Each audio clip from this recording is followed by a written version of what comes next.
गोरखपुर नाम का एक गांव था।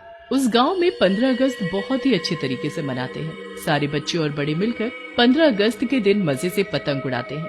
चलो चलो, हम सब ढेर सारी पतंग लेकर आएंगे।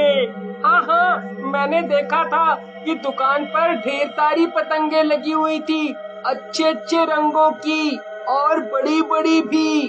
अच्छा, ये तो बढ़िया बात हुई। चलो हम चलते हैं। अब खड़े खड़े तुम लोग बातें ही करते रहोगे कि दुकान पर भी चलोगे पतंगे लेने? हाँ, सारी अच्छी अच्छी पतंगे बिक जाएंगी तो हमारे लिए कुछ नहीं बचेगा और फिर हम पतंगे नहीं उड़ा पाएंगे। हाँ हाँ, चलो जल्दी। बच्चों की टोली झटपट उस दुकान पर जाकर ढेर सारी पतंगे खरीद लेती है। माँ, मुझे भी पतंगे चाहिए। मेरे सारे दोस्त अच्छी अच्छी पतंगे ले रहे हैं, मुझे भी पतंग उड़ाना है। नहीं बेटा, पतंगों का मांझा बहुत तेज होता है, तुम्हारे हाथों में लग जाएगी।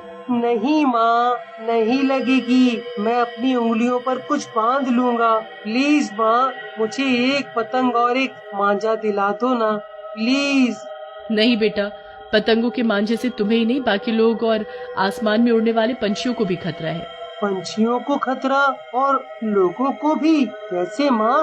बेटा, पतंगों के मांझे पंछियों के गले में अटक जाते हैं, जिससे वो मर जाते हैं, और कभी कभी तो लोगों के गले में भी अटक जाते हैं। अच्छा माँ, मुझे नहीं पता था इस बारे में। अब से मैं पतंग नहीं उड़ाऊंगा, नहीं तो नुकसान हो जाएगा।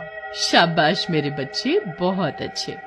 गांव बड़े ही मजे से 15 अगस्त की तैयारी कर रहा था। गांव में एक कोकिला बेन भी रहती थी। कोकिला बेन बड़े ही खुश मिजाज की औरत थी और वो गांव में अकेली रहती थी। एक दिन वो अपने घर कुछ पालतू चिड़िया लाती है। वो उन्हें बिल्कुल अपने बच्चों की तरह पालती है।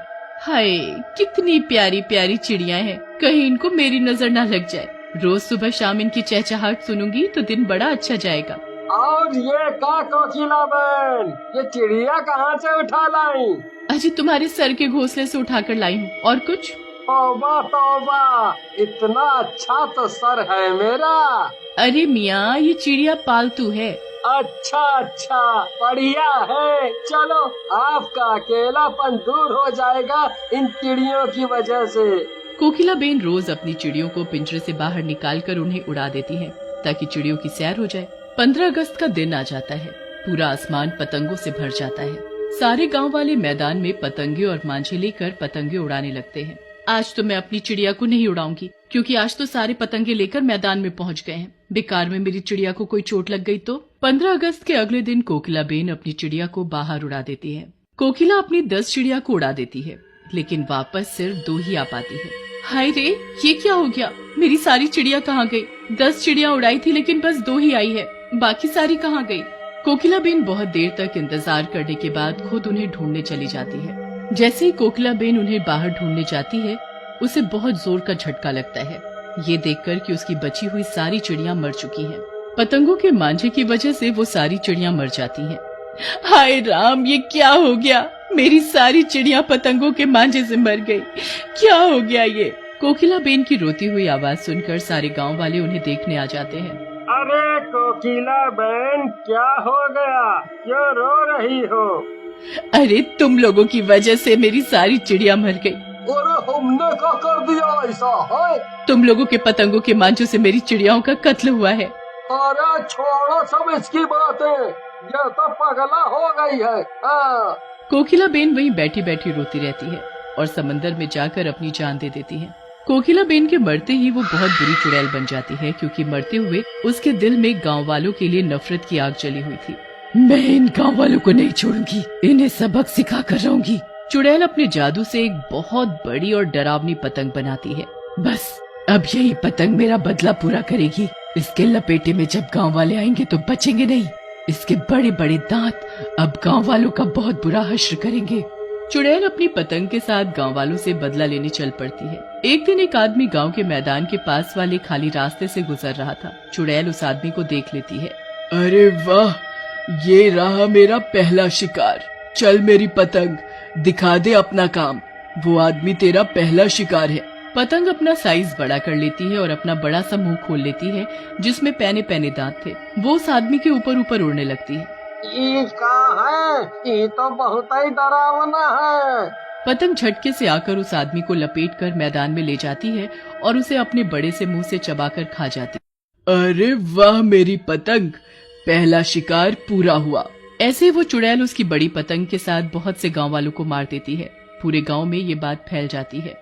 अरे भाई, तुमने देखा नहीं कैसे एक एक करके सारे गांव वालों की हत्या हो रही है? हाँ भाई, ये सब कुछ 15 अगस्त के बाद से होना शुरू हुआ है। मुझे तो लगता है कि ये कोकिला बहन की बद्दुआ है। हाँ, देखा नहीं था कैसे जाते जाते अपनी चिड़ियों का दुख मानते हुए गई हैं। भैया, मुझे तो लगता है कि कोकिला बेन ने सही कहा था। पतंगों के बाजे की वजह से कितने पक्षियों की जान गई है? ये सच में बहुत खतरनाक है। हमें पतंगे नहीं उड़ानी चाहिए। अरे भाई छोड़ो तुम भी, क्या ज्ञान की बातें लेकर बैठ गए। कोकिला बहन तो बस कुछ ना कुछ कहती ही रहती थी, और पतंगे तो बहुत पहले से उड़ाई जा रही हैं। पहले तो कभी किसी ने कुछ नहीं कहा। नहीं भाई, जरूरी नहीं जो पहले से चलता आ रहा हो वो बात सही ही हो। अब इस बात पर गौर करना पड़ेगा लोगों को। हाँ, कहीं से तो पहल हो। हाँ भाई, बिल्कुल सही कहा। जैसा कि आप सब लोग जानते हैं, हमारे गांव में बढ़ती हत्याओं की वजह अभी भी हमको पता नहीं चली है, और हमें लगता है कि कातिल बहुत ही शातिर है। अरे सरपंच जी, मुझे तो लगता है कि ये कोई मामूली कातिल नहीं है, बल्कि ये तो किसी चुड़ैल का काम लगता है, चुड़ैल का।